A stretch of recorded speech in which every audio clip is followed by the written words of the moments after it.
Alright, so here's my demonstration for Pong 2. So upon startup, once you've clicked the reset, then you'll be in the reset state here where your game is ready to start.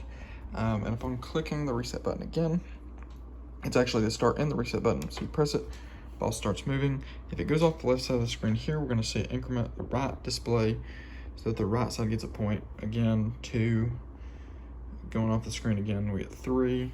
And now to show paddle moves, and if we catch the ball, it'll bounce back, and we can move our other paddle, and you'll see it. If I can't move it quick enough, this is not as good of an encoder, so it'll bounce back, and so we can play with a volley, and we can continue to bounce it back and forth as such. And again, this rotary encoder seems to be kind of jumpy, but it seems like it's the rotary encoder. So it goes off the screen. We're still incrementing 5 to 2 at this point in the game. So if we send it back over, let it go off that side of the screen, you'll see left side gets a point every time it goes off that side. And so we're playing this game.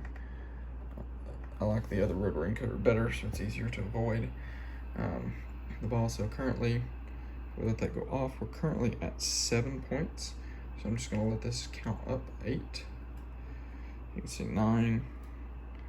Here comes number 10, 10, and then there's 11. So then at 11 points, the display's freeze so that you can see who won the game, because it's important to know who's actually won, and the ball resets. So you can still move your paddles.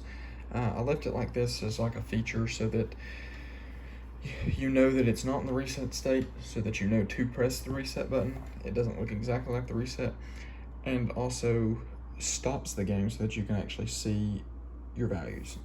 And so upon pressing reset, I'm going to try to lean down so that everything can be seen. Everything will go back to the center, and the values will clear. So 0 everything, ball goes right back into the middle. The ball is a little slow on this one. It can easily be changed. There's a clock. The ball's run off of a clock, so just increasing the speed of the clock will increase the speed of the ball. For this demonstration, I'm just showing it with the basic setup to show all of the other features, such as all the paddles and encoders and things like that, but that can also be adjusted. At startup, another thing to mention, I've made it so that neither of the rotary encoders move.